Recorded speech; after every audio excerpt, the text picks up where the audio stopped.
Today's like March the 23rd. Okay, so it says effective March 17th, medical providers are requested to reschedule all appointments for child and adult physicals, as well as early and periodic screenings, diagnostics, and treatment services. Prior authorization request. Medical providers are encouraged to submit their request for prior authorization via fax 735-7476. All of this, you can just go to our website, and it should be posted there shortly.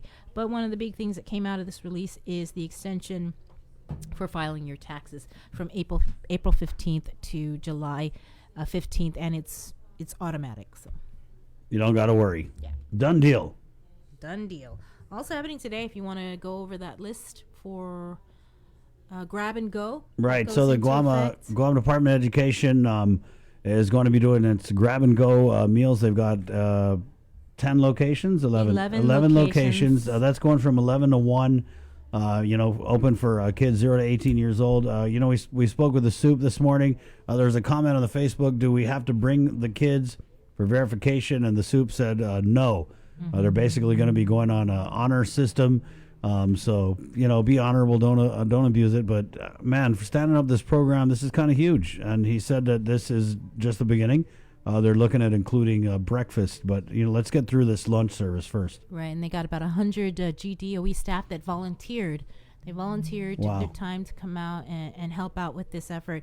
And so if you live in the northern part of Guam, you can pick up the food at Estumbo Elementary, FB Leon Guerrero Middle School, and Weddingale Elementary. In central Guam, it's Sagana Heights, Carbolito Elementary. Week, it's a Monday, so we're kind of regrouping today and trying to put our best COVID-19 response foot forward. And we want to give a shout out to everybody that's been helping and participating and keeping our island going. We heard from Margaret earlier. Right.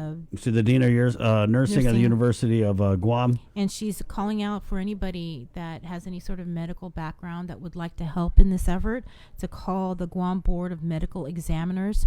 Their number is 735-7408 and 7409. Right, and so they're asking for people with medical backgrounds. Maybe you're not licensed here in Guam, but they need all the people they can get. Even something as simple as answering phones. Obviously, if you have a medical background, maybe you might be qualified to take some of these triage calls, and that's kind of what they're looking for. Mm-hmm. Again, 735-7408, 735-7409. That's the Guam Board of Medical Examiners, and like Chris said, you can either answer phones, they can issue temporary licenses.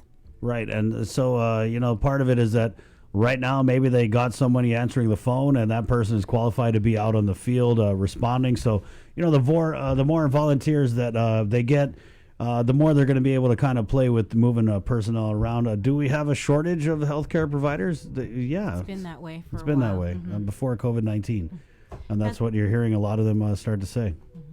Also, just a reminder that, you need to stay home. If you don't need to be out and about, don't.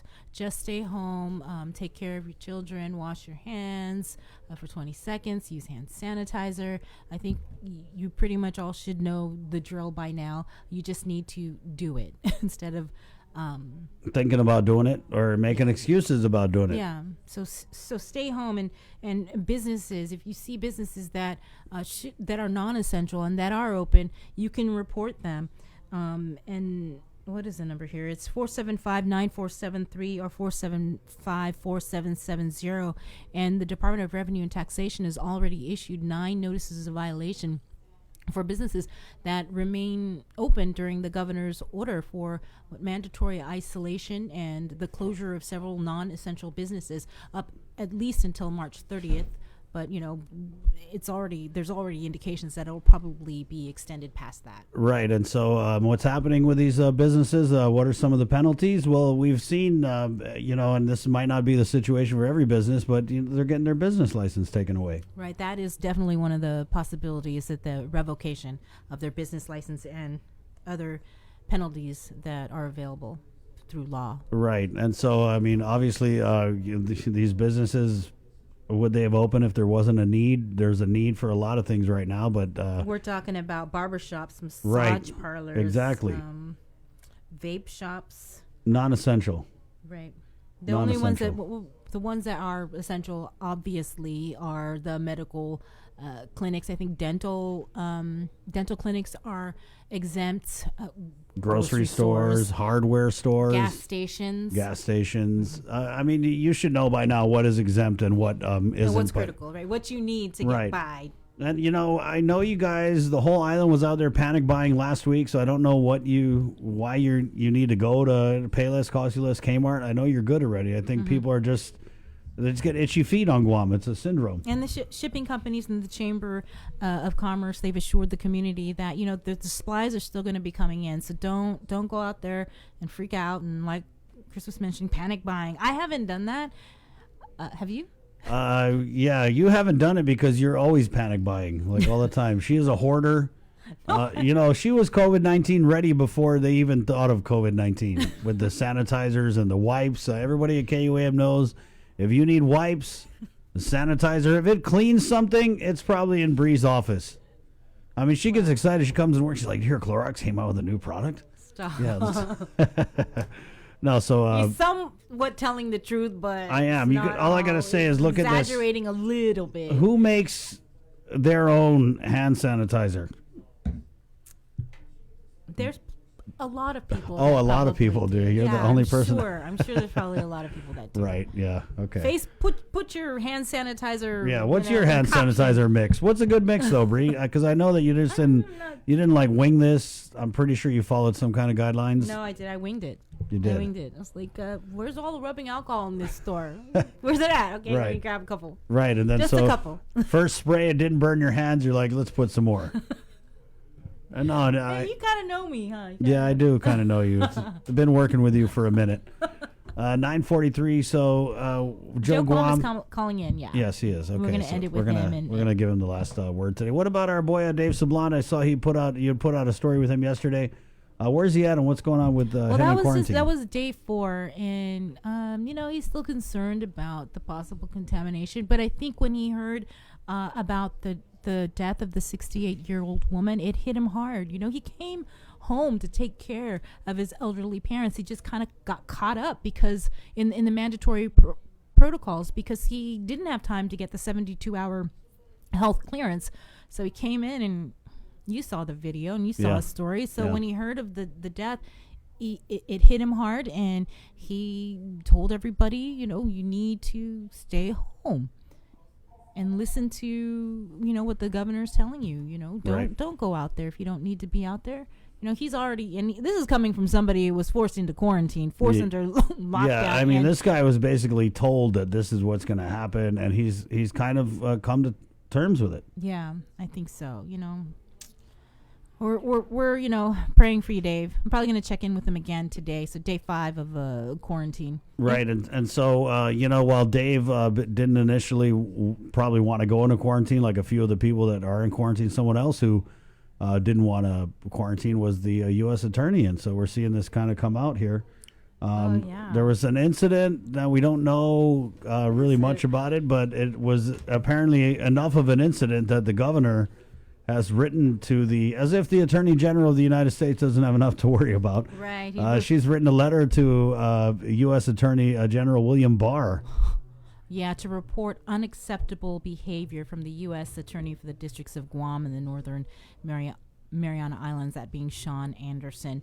I'm just going to try and find where in here where she describes what happened. Conduct unbecoming of a United States attorney. Yeah.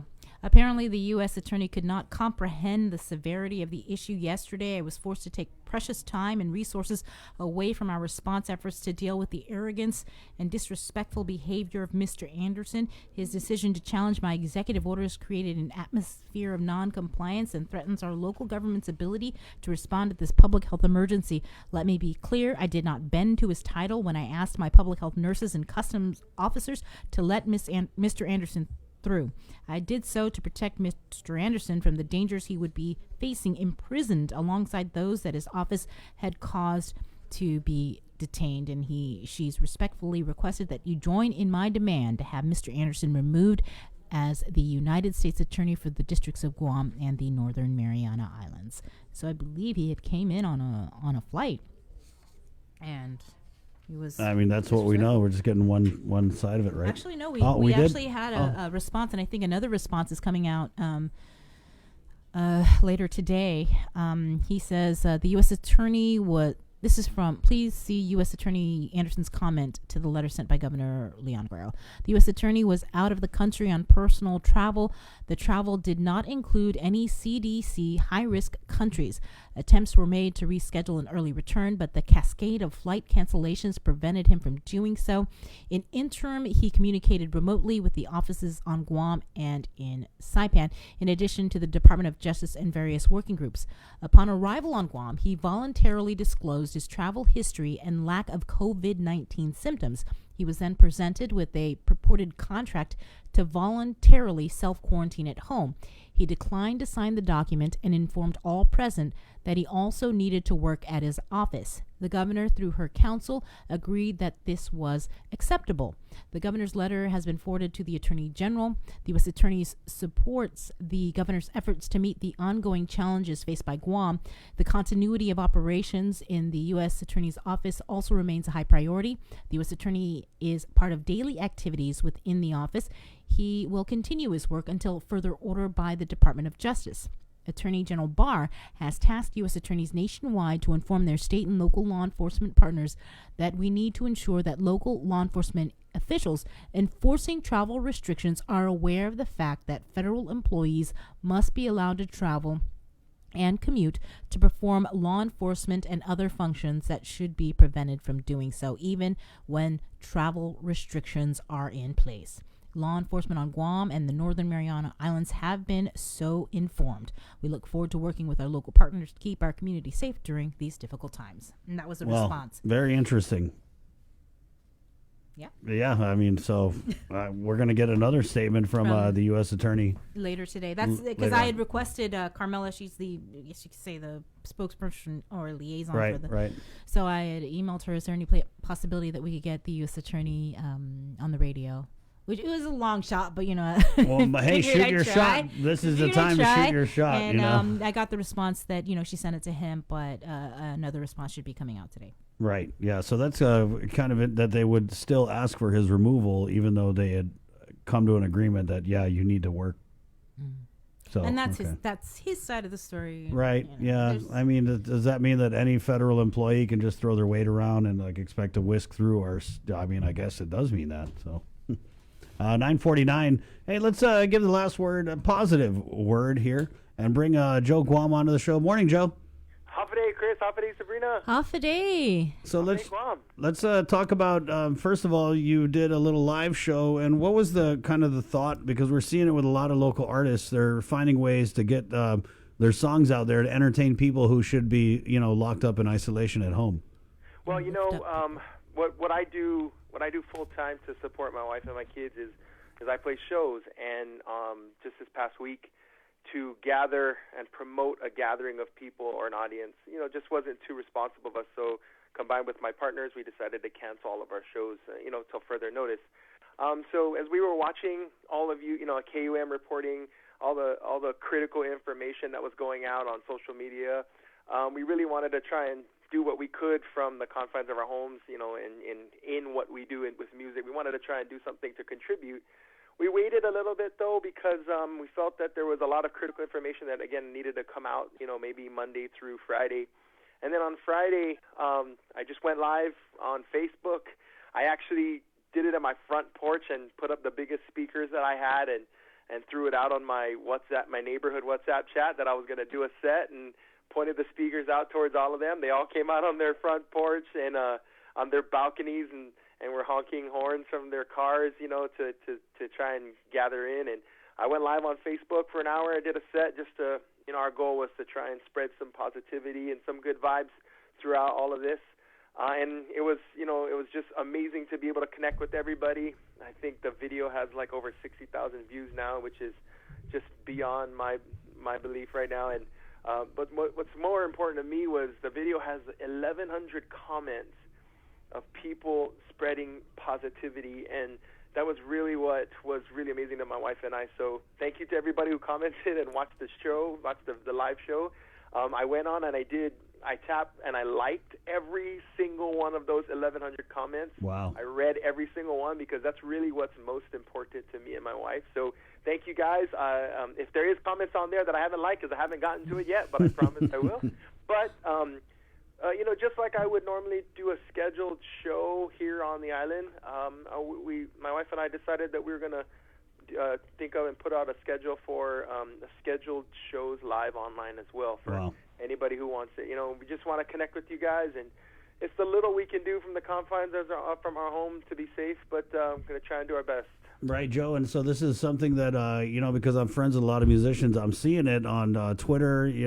People have lost gigs because of COVID-19. I mean, it's a small but very tight-knit family of musicians that are out there gigging at, restaurants, hotels, and with the shutdown and the, social isolation orders. I mean, these people, including you, have lost a lot of their livelihood.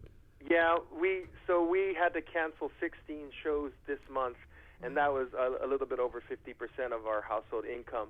But, I mean, if you think about where that comes from, right, not just musicians, it's anybody who is dependent on some sort of gathering. So, like, for example, caterers, food caterers, right, they cater events. And if there's no more events, they can't cater anything. So kind of the same thing. But if you think about how we have the ability to make some sort of living with shows and gatherings, it's because the businesses that we partner with, like the restaurants, for me specifically, it's Picas and CBK, those businesses that we partner with, they are able to service the people, and it's really the people who make it all possible for us to even be in this business, right? So without the people being there and the hardships that they're going through, it's not possible for us. But, that's kind of, we're in a time of hardship, but there are people who have it even harder than myself and my wife. And thankfully, we have a little bit of a reserve that we're living off of, hopefully, to try and pull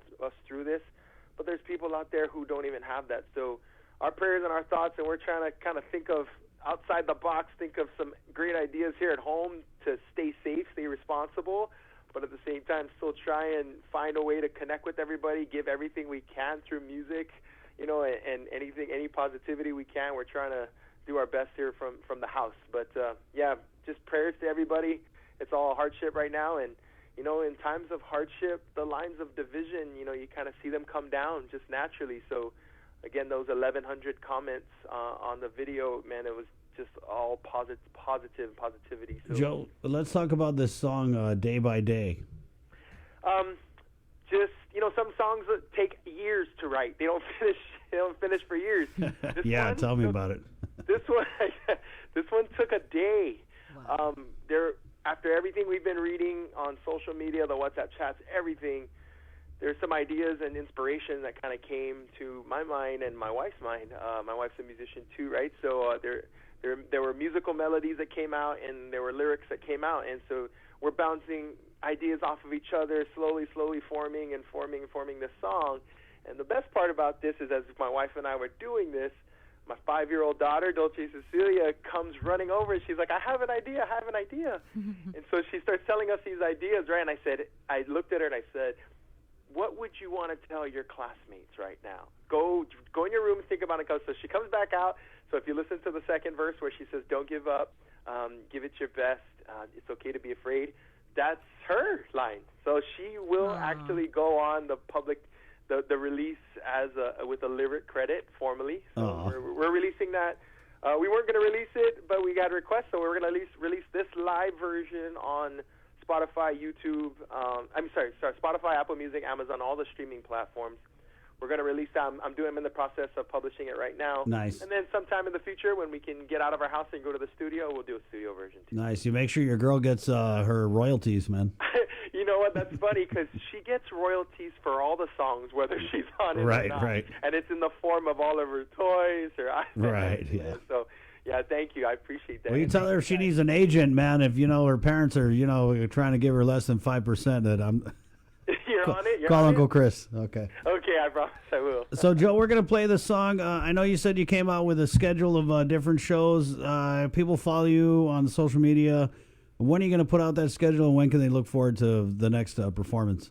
We should be releasing the schedule later today, and our hopes is that we can do a performance at least 4 times a week. So I'm going to talk over my wife and see what makes sense for us, and so I'll be releasing that today. It'll be on my website, joeguam.com. If you're on any of the social media platforms, Facebook, Twitter, YouTube, Instagram, it's all at Joe Guam. You can find me there, at Joe Guam Music on Facebook. But I'll be sure to put it out as well. So thank you guys all again for helping me to spread some good vibes with this track. Of course, Joe. Thanks, Joe. Be safe. There you go, Joe Guam. And why not end the show with the song? Yeah, day by day. And it's from our man Joe Guam. I think he did a lot of justice in explaining what went into the making of this song. It's 9:57. There's a press conference in about 30 minutes from the governor's team, the COVID-19 response squad. So we'll be getting you that out, on our social media. Bree, great job today. Great job to you too, Joe. Everybody involved, and thank you to everybody that's working today. Right, especially the first responders, healthcare professionals. Special shout out going out to our DOE employees, 100 of them or so that are going to be out there doing the grab and go lunches, to the mayors and their staff, delivering meals to our seniors, our most vulnerable population. Be safe, wash your hands, and thank you so much for your work. This has been Containing COVID, the KUAM News takeover of Guam's favorite. We're KUAM FM, Agatni Guam. For Sabrina, Gualsi, Chris, está adios. Bye.